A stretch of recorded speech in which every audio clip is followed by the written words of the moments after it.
My name is Bob Mann. I turned professional in 1967.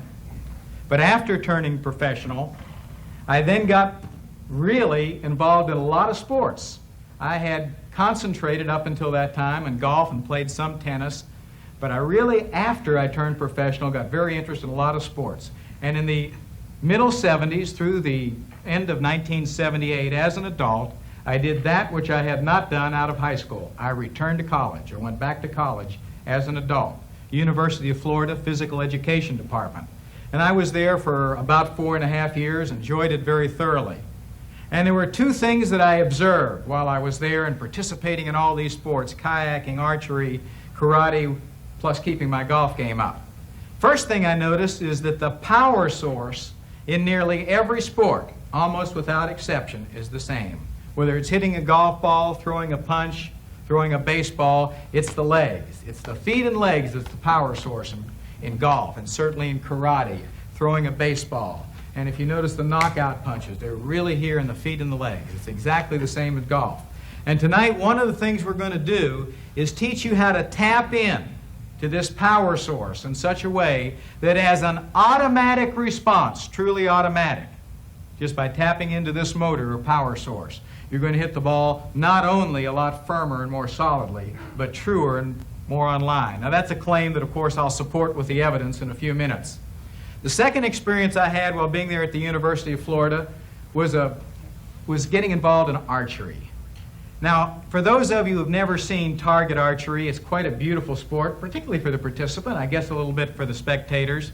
But in target archery, it's very equipment intensive. Now, you have this bow out here with all of these appendages and weights on it, and it's quite an expensive piece of gear.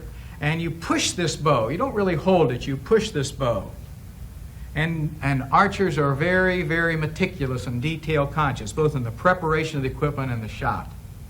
And boy, you push this bow out here and you put your fingers on that string, and then with these back muscles you begin to pull that bow, and you pull it, and you pull it, and you pull it, and you pull it, and you get just right, you get the string right on the nose, and as soon as that arrow comes through what's known as the clicker on the bow, you just let go. And if you just simply pull that bow back, pull that string back and let go, the flight of the arrow is beautiful, it's true, and it's natural. But you know what happens if you try to aim that arrow? Oh, you release it, or you try to get it into the target, folks. The arrow flies bad, it flies short, and it doesn't feel good.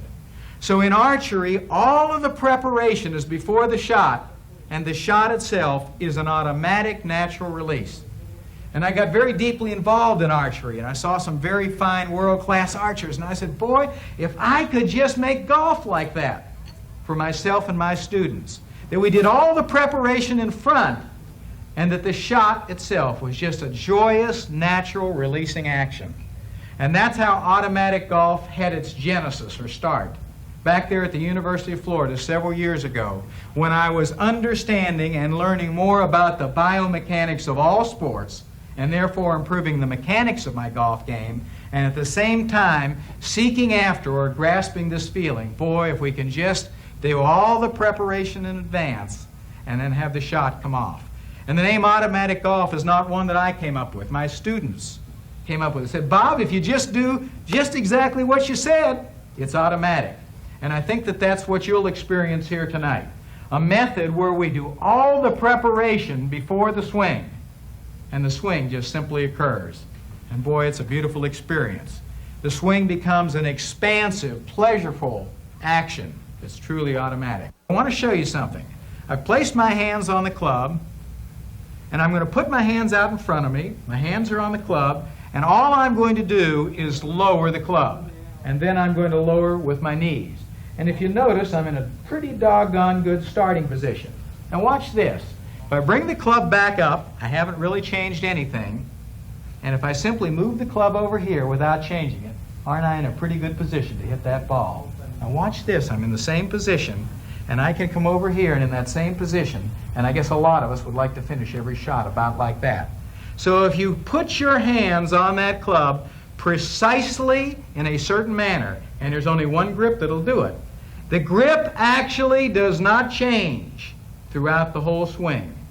Now look what we've done. and all of you know enough about mechanics to know that if we create a machine and eliminate all of these moving parts, all of this, and this, not only have we got a more reliable machine that's going to repeat its action time after time, or in this case a more reliable swing that will repeat, but also we've increased, not decreased, the power. Now, why does getting all of this floppy movement out of the hands increase the power in a golf swing? Well, folks, you know that if you wanted to go up and hit somebody, you certainly couldn't do much damage like that. The damage comes from the body weight. If we hit somebody like this, we're going to hurt them. But if we go up and hit them like this, it means nothing. It's the same. Even though you know logically that you can't add anything, this is the tendency in golf. And we're going to remove that by placing your hands absolutely meticulously in an exact fashion on that golf club. What I want you to do with that little piece of doweling, or your stick for the night, is grip it in your right hand up at the top. Right hand up in the top, just the reverse of where you're going to grip a golf club. And extend it right out in front of you at a 45-degree angle. Not here, but right out in front of you at about a 45-degree angle. Now, not in here, just push it right out there.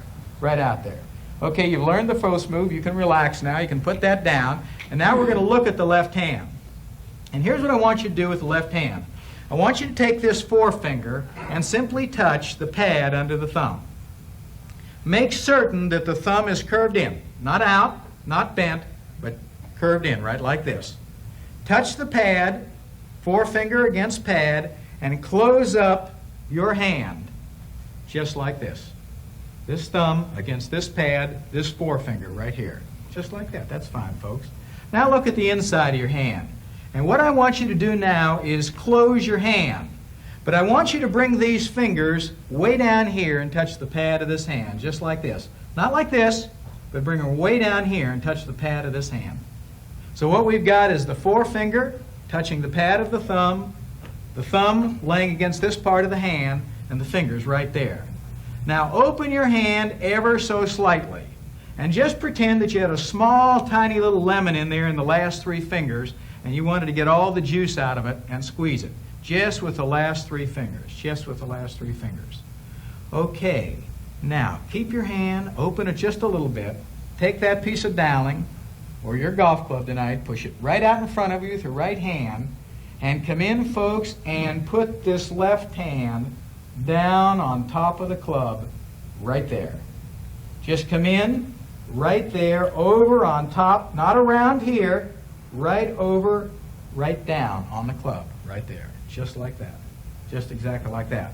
Now extend the left hand out in front of you. Remove the right hand. Now take your right forefinger. Take your right forefinger, reach up here and touch your left hand, and you'll find two ligaments. Now if you went by the numbers, 45-degree angle, came in and put your left hand over and down on the club, you'll find those two ligaments and a little space in between them. If you did this number, you won't find them. So it's there at 45-degree angles. Find these two ligaments and the little space in between it. Put your thumb in that space, the forefinger up here, and make certain that this space is directly over the shaft of the club. If you're over here to the right, come back, re-grip it, start all over again, and get it centered. If you're over here to the left, this way, come back and center it. This space between these two ligaments, directly over the shaft of the club. Okay, now, for this to happen, painting by numbers again, you must extend the club with your right hand. A 45-degree angle fully extended in front of you. Come up and touch this forefinger to the thumb. Bring these fingers into the pad of the hand, open just enough to come in and put your hand over and down on the club. Close it like you were squeezing a small lemon right here. Let the finger and the thumb go. Let the finger and the thumb go. Now, do you really have it? Yank on it with your other hand. Do you really have it in those three fingers? If you've got it in those three fingers, you've got an angle here. You've got this space right over the shaft, and you can feel this space. You've got your left hand on there properly. Okay. Now, what we're going to do now is put your right hand on, and this will work fine if the left hand's on there just right. So before we do the right hand, let's see you all, without instruction, just put your left hand on the club. I'll walk a little bit around the audience and make certain that we've got the left hand on there properly. Okay.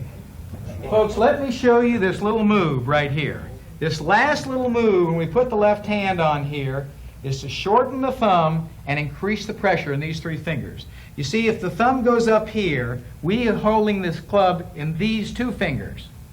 And we're going to get up here and we're just going to flop all over the place. And we're not going to be in this absolutely perfect neutral to neutral to neutral position. So it's right here, the pressure's in these three fingers. These three fingers. Okay, if you have that, we're going to put the right hand on the club now. And the way you do that is extend the left hand out in front of you. Take your right hand and take the middle two fingers, the second pad. Not the first pad, not the third, but the second pad, and place it directly on the bottom of the club adjacent to your left hand. These two fingers right here. Now very slowly begin to close by squeezing these fingers. Don't come down here with your hand. Simply close the fingers until you get nearly closed. And what you'll see is that the pad of the right hand makes a perfect pocket for the left thumb. And then just fit that thumb in there and continue to close your hand. And that's all you do. Now what you'll notice is that your right thumb is over on the left side of the golf club. That there's no pressure at all of the right thumb on the shaft of the club. And that's extremely important because those pinching muscles with either hand, they are scared, steer it around the golf course, try to keep the ball in play, patty cake it, kind of swinging it. But when we get these thumbs off the golf club, particularly the right thumb, by gripping it precisely in this manner, the second pad, slowly closing the pressure, bringing the right thumb over the left thumb, or the right pad over the left thumb, and the right thumb on the left side of the club. We can even do this. We can hit the ball fine, just like this. But we can't have the pressure here. Now, as you apply more pressure, and I want you to think about those two fingers, and just kind of squeeze those fingers like you were milking a small lemon there, what you'll notice is you'll get some pressure right here on the back of the right hand. This is good, healthy right hand pressure. And I'm going to do my Arnold Palmer imitation for you, hitting a little maybe 7 or 8 iron putt shot. And I'll show you the right hand functioning in golf. Is that not Arnold? Well, he goes a little more like this, doesn't he? You see? But he's getting the back of this hand right through the shot. Now, we're going to go by the numbers on the whole grip. We come over, place the club in front of us. Down with the left hand. We check the alignment by the space between the two ligaments. We make certain that we've maintained the 45-degree angle, that all the pressure's back here. We could let loose with these two fingers. We come on with the right hand, simply roll the right hand over, fit right down on the thumb, and we've got an absolutely perfect fit. But what we've also got, most important, is two things. We've got a completely neutral position. All we have to do is lower the club. It's in exactly the proper position for the top of the swing, and it's in exactly the proper position for the completion of the swing. Now what I'm going to do at this point is get somebody out of the audience. Can I use you, sir? Could you come on up? And what I'm going to show you is how this system begins to get automatic. Would you leave? Just go ahead and leave the downlink back down. Alrighty. I'm going to talk you through the grip here. Once you've got the grip, I just want you to hold it out in front of you, and then I'm going to get you into position just automatically. Take the club in your right hand, extend it right out in front of you, grip it up a little bit higher, right up above the grip. Okay, come in with your left hand over and down. I want you to form your hand. Yes, there we go. Form your hand before you get it on there. No rolling or closing. And just simply close the hand. Okay, now we've got a couple things I want you to observe here. I think the face is a little open, so let's start again and get the face square before we start. Good, come in here, set it down right there. All right, let loose with your right hand. You feel most of the pressure in your left hand right here? Extend your left arm. Nope, just extend your left arm. Now you should feel a little pull right back here. Little pull maybe right back here. If you let loose this way, you'd feel all the pull here. I want you to feel it right here. This is a definite, I've got it kind of a feeling. Okay, now give me your right hand. Much more slowly. These two pads right here, I simply want you to close, and let me do the closing here to get this fitting exactly over the thumb right there. Give me a little more pressure here to increase the pressure here. Let the thumb go. All the pressure off the thumb, and just simply let it ride against the club. So what we should have here is about 60% of the pressure here, 30% of the pressure here, and about 10 here. Is that approximately what we've got? Sounds good. All righty. Your hands cohesively together. Spread your feet just a little bit. Turn your left foot out slightly to the left. And all I want you to do now is don't lower your upper body. Just simply look up, keeping this position exactly the same. All right. Now, folks, we can't do this. We've got to maintain this position because we want it to be totally neutral. Simply lower the club. Not with your upper body. Just simply lower the club. That's right. Now, simply sit down, lower your knees, continue to lower the club with your knees, keeping the hand in exactly this position. No, I don't want you to do anything right there except exactly what it was. Okay, right there. Now, I didn't tell this man about anything about moving 2 inches behind the ball or whatever. Is he not in a perfect, absolutely perfect position? Now, somebody in every audience usually says to me, but Bob, what about if we're hitting a driver and we want the club up in the left side of the stance? And what if we're hitting a little wedge shot and the club is in the back? I'm going to show you something here. Nothing changes. If we're hitting the ball, or if we're planning on hitting a driver, we have a longer club, we're going to use a wider stance. We put our hands on the club. We stand out here, maybe a slightly closed stance, a wider stance. All we do is the same thing. Watch what happens. We simply lower the club, and the club is forward appearing. Now watch this. We're going to hit a little 8-iron shot. And all we do is change the stance. An open stance, a little narrower stance. We move the club down. It appears that the club is in a different position. It's in exactly, precisely the same position relative to the power source. So you see, it's paint by numbers, paint by numbers. And I hope you'll do it on every shot that you hit from now on. Okay, now the next step in making this response truly an automatic natural action. We've already gone through with this gentleman, but I want to show you what we did. We placed the hands on the club in precisely the manner that we've discussed. And the first step that we do is simply place our feet approximately shoulder width. Approximately. If we're hitting a wood club, we're going to be probably about shoulder width between our feet. And if we're hitting a short iron, about shoulder width on the outside of our feet. But approximately shoulder width. Now the first step next is to simply lower the club. Not to bend over, not to sit down at this point, but to simply add nothing to it, lower the club. Then having lowered the club here, we simply continue to lower by sitting down. And all we do is sit down until we're as far as we want to be. Now, we do not sit down to the point that the club touches the ground.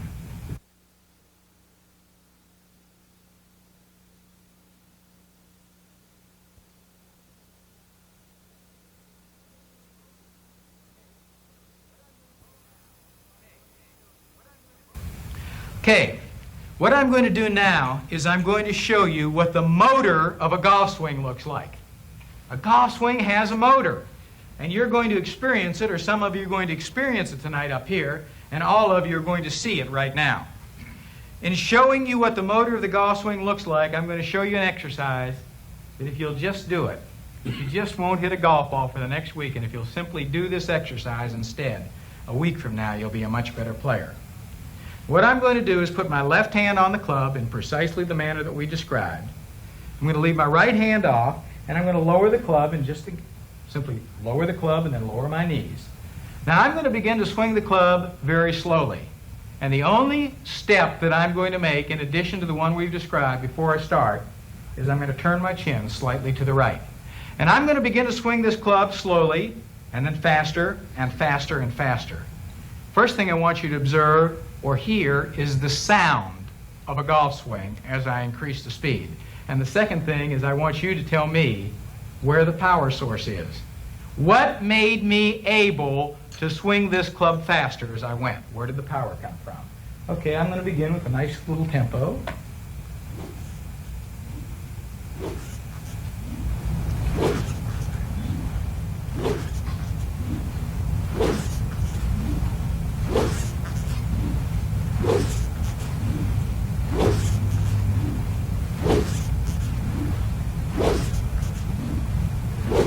When I wanted to hit it harder, where did I get it from, folks? It's pretty obvious.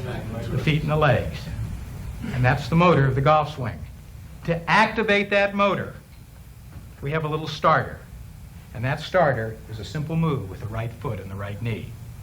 But to have it active, We've got to sit down, keep the club off the ground, the weight on the heels. Is it logical that we would start here, go up here with our legs straight, and try to do this when it's just so simple to get in this position? So I'm going to give you this little exercise to think about doing at home, which is to simply take the club and to simply activate your feet and legs. Now, I didn't say do this. I didn't say make the club bring your body. And I didn't even say stay neutral. Just simply drop the club, carry it, and make this motion with your feet and legs. Then practice left hand, put the club down, chin slightly to the right, and then swing. More power, more legs. Now, as we watch this action, one of the things that should be pretty obvious to you is that it's simply a mechanical fact that the more centrifugal force we create, the truer the action. And what does that mean? That when somebody told you, hit it easier to hit it straighter, they were telling you precisely the opposite of what you need to do. The further you want to hit it, the more you turn on that motor, and the truer the action becomes. Now I'm going to get a little technical here and show you something else. The more you turn on this motor, you turn your swing into an elliptical event. You see, you lower down, you move the knees, the swing becomes elliptical. Now what happens when the swing becomes elliptical? No longer are we confined to one point where the swing is true, but we have a window, 6 or 8 or 10 inches long, depending on the amount of leg work we do, where we can hit that ball relatively true because we're simply bringing the club through. Now, I told you it was automatic. It's not automatic if you put your hands on wrong, because if you're going from here and then trying to get up here, you have to make a move. See? So it all starts with the proper hands, the proper position, and it's truly automatic. A natural response to the top of the swing. You just simply turn on the motor and you stop thinking about your golf swing and you go out and do that golf swing. And the harder you hit it, as long as you do it with the motor, the truer the action is. The straighter and more affirmatively, positively the ball flies. That's all there is to it. Now at this point I want to help you find, through this little test, your master eye, because that's relevant to this head position. So what we're going to do now is help you find your master eye. Simply hold your fingers out in front of you and make a little space, a little window right in between your fingers. And let's look right up at this golf club. Look at the golf club, extend your hands with both eyes open, find the head of the club, both eyes open, looking through that space. Now don't move your head, don't move your hands. Close your right eye. Did that thing just jump out of the way? For most of you it did. Open your eyes again, find it again, close your left eye, leave your right eye open, you probably still see it. About 80% of you, in a typical audience, are right-eyed. Now how many of you are left-eyed, have a master left eye? See, it runs about 20%. You're very fortunate. You see, what you've been told, folks, is keep your head down.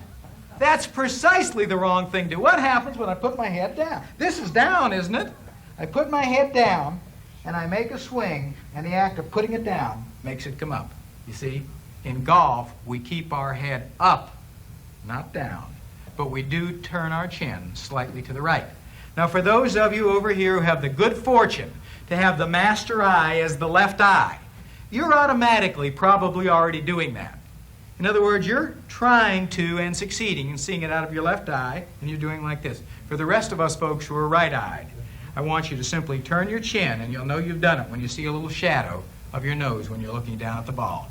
This opens up the whole swing, allows the motor to get on, gets the whole position into the proper gearing. But I do want to show you where the wrist cock is in golf. You may be surprised to find out that it occurs on the downswing rather than the backswing. You see, if we place our hands here, simply lower the club, and simply take it back here, we haven't changed the position of those hands. But what happens is when we turn on the motor and come here, you see, centrifugal force brings the club down. Right here is the wrist cock. This is when we build up that additional energy. Now, when the motor turns us into the ball, you see, and the release is there, we do get the benefit of that. But it's nothing you have to think about. And that's the reason that I want you to start this motor with the feet rather than start the motor here. because it's just here, start the motor, and there you go. What I want you to do, and I'm going to repeat the exercise we did earlier, now perhaps with your having a better understanding of the whys and the wherefore of the steps, is to simply take that club, push it out in front of you, put your left hand, lower the club, not your body. Simply lower the club, then lower your knees. Turn the left foot out, turn the chin to the right, and start the motor right here. The more you do this, the more you get the feel. Do you hear the sound of a golf swing?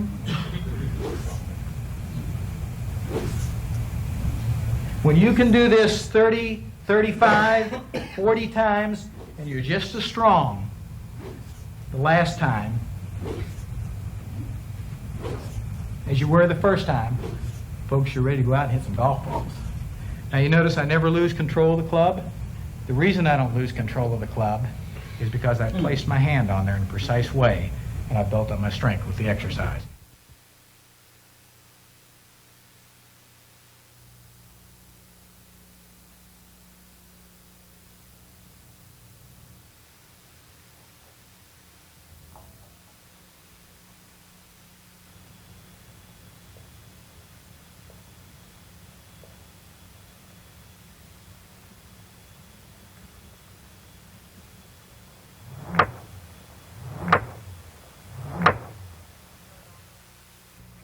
Okay, we'll start off with a review of Automatic Golf Part 1.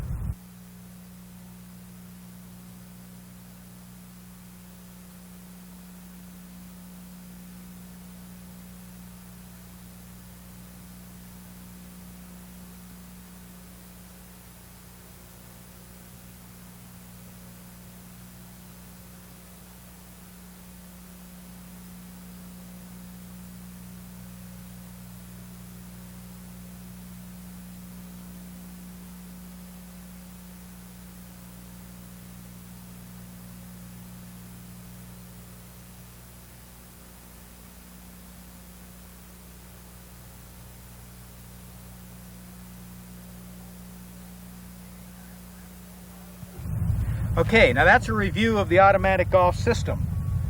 That's all the preparation you need to place the proper hitting muscles in command of the shot. Now you'll recall that after we achieved the original starting position, or the proper original starting position, the next step in the automatic golf system was to do the golf motor exercise. The golf motor exercise, again, we grip the club, this time in our left hand only. We simply lower the club, then we sit down into the shot, turn the chin to the right, and we start swinging the club, held in the left hand only. Keep the chin back, apply the motion with the feet and legs, more power, more feet and legs. More power, more feet and legs.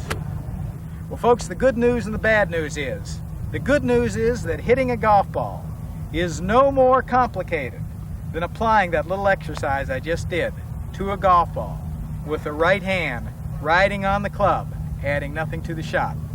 The bad news is that no matter how much you know about it, you can't do it until you have learned to do that exercise and mastered the golf motor move. And I want to illustrate the importance of that with a little piece of equipment I've made up today. What I've done here is simulated one of the famous David and Goliath slingshots. You've read about it or heard about it. It's a little pouch with a couple pieces of string. And what I've done is scotch tape in a golf ball here. And now we all know, or we pretty much know, that the force in a golf swing is centrifugal force. That's how David beat that big old Goliath, using centrifugal force. But you know, even though we know that centrifugal force is the force of a golf swing, we all have a bit of misconception, or most of us do, about the central point. You see, if the central point, or the axis, the centrifugal force of a golf swing, was that our hands would swing the club just about like this. But that's not the way we do it. You see, the axis point is the left shoulder. So the importance of the motor exercise that I've just showed you, and we discussed so much on film 1, is first of all to establish the axis right up here with your left shoulder. You see, when we do the exercise, everything is moving from the left shoulder, not from the wrist, from the left shoulder. Now, let's look back at this slingshot again. And if we start whirling this thing real fast, we notice that the arc is perfectly true. We don't have to think about that arc being true. We don't have to think about that golf ball, which would be equivalent to the head of the club staying on path. All we've got to do is swing it, make it whirl. It's the same thing in a golf swing.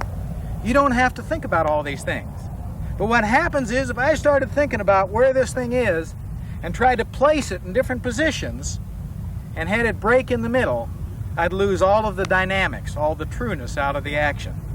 Well, that's the same thing that happens, folks, when you're dealing with a golf club. That's the same thing that happens when this hinge comes into play. All of the true whirling action of the golf swing from this hinge, caused by this motor, breaks down and disappears if we do this.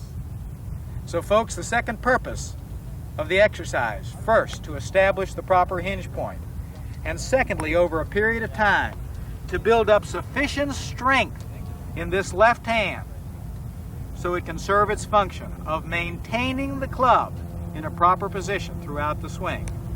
Now, certainly we recognize that the club responds to the move, and that's where we have the automatic wrist cock. But as soon as we start doing this stuff, folks, it breaks down the action. So there's no replacing the exercise. Now, before we hit some balls, I'm again going to review the full automatic golf system right through the workout with the motor exercise. Extend the club out in front of us, the right hand, club at a 45-degree angle. In, over, and down with the left hand. The club gripped about 70% of our total gripping pressure, 60 to 70%, in the last three fingers of the left hand. We find the space between the two ligaments. It's directly over the shaft. We feel the pull here. We don't allow the club to release.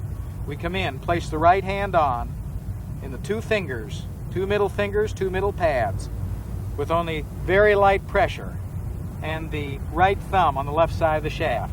We simply then lower the club, and then we lower our knees, turn our chin to the right, and we start the motor move with the right foot and right knee.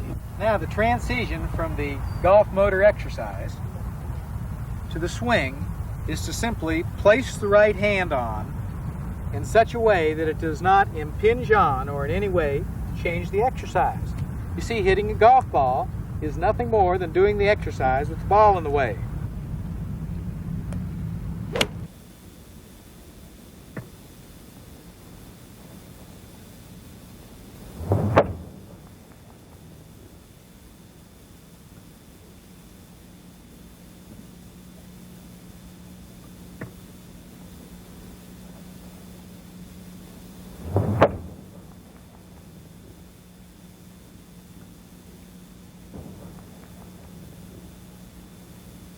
Now we're going to apply the same procedure to the driver.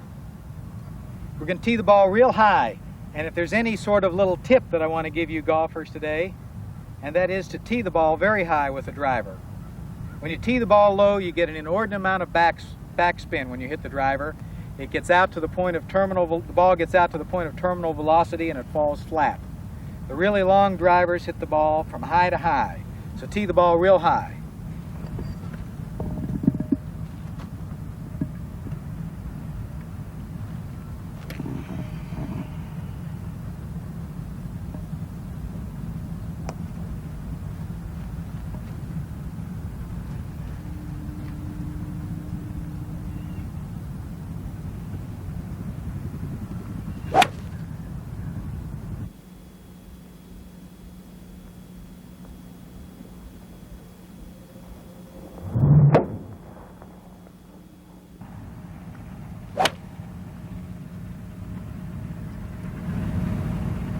Take about a million like that. I love it.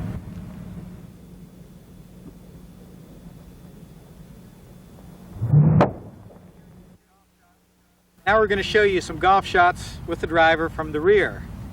And the significance of this point of view is that you can see the foot and leg action very, very clearly.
After I hit the last one, which was quite excellent, Judy said, "Well, Bob, I could see it. You did it with your feet and legs." Folks, I want to introduce you to my golf club. This golf club has no moving parts. And every time I try to swing this golf club, it doesn't work. You see, this golf club wants to do the swinging. This golf club wants to swing in response to something I do, and that something is with my feet and legs. And as soon as you try to do something with this club, mine, yours, or anybody else's, it goes wrong. It goes wrong in direct proportion to the amount you try to do. All you're really doing is supporting this club, supporting it through the dynamics of this movement, and the club does the swinging.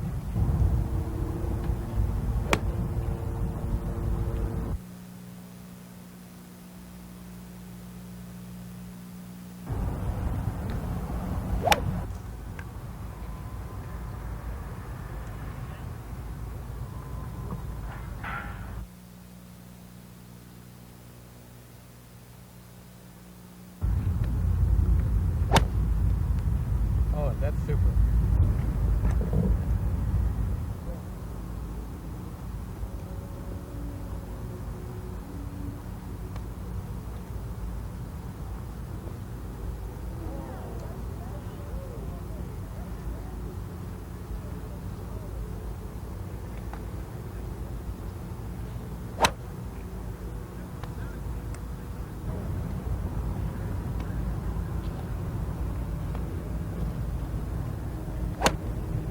That's the best stroke one can put on a golf ball right there.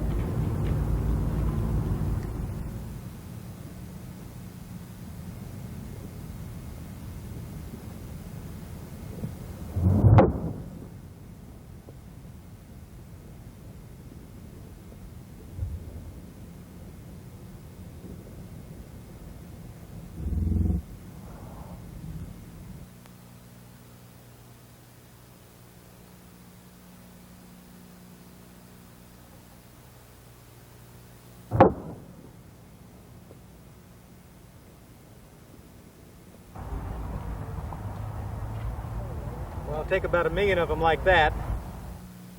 We'll finish up our workout today like we suggest you finish up yours with the golf motor exercise.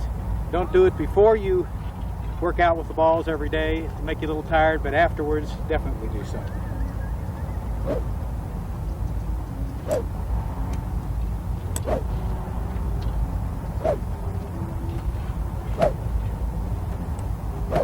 This is one of my favorite shots. I call it the pancake shot. I want to give credit where credit's due. This and many of the other shorter shots were taught to me by John Guston, fine professional at the Birmingham Country Club, Birmingham, Alabama. The reason we call it the pancake shot is it goes up nice and high and drops nice and soft. And the purpose of this shot is to play over an obstacle, perhaps over a sand trap onto the green. Now this is one shot that violates the rule of no wrist, and here we are going to release the wrist. Now this shot is actually played very much like a sand shot out of a deep pot bunker. First thing that we do is make a grip adjustment. We place the club out in front of us, but we turn the blade open. About 10-15 degrees open, just as we would in a sand shot. And then with the blade open, we come in over and down on the club. Place the right hand on in the standard manner, and the meaning of that is that when we lower the club, it looks very much like it would look if we're playing a proper sand shot. The club is open. Now, the action of this shot is to pass the club under the ball. And the way we do that is we allow the hands to relax and we release the hand in much the same way we'd play out of a pot bunker.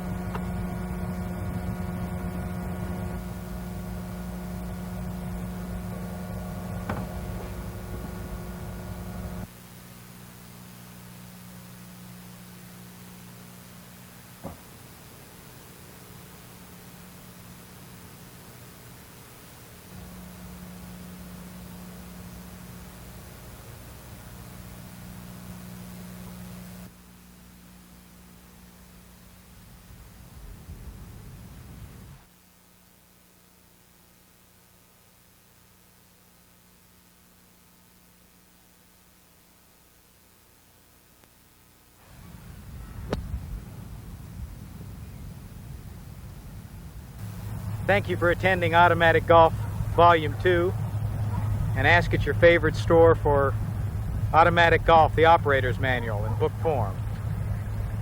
And soon to be introduced, look for the automatic golf balls. They're just as automatic as your willingness to apply the motor move to your golf game.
If you choose just one activity to supplement your golf, choose isometric stretch.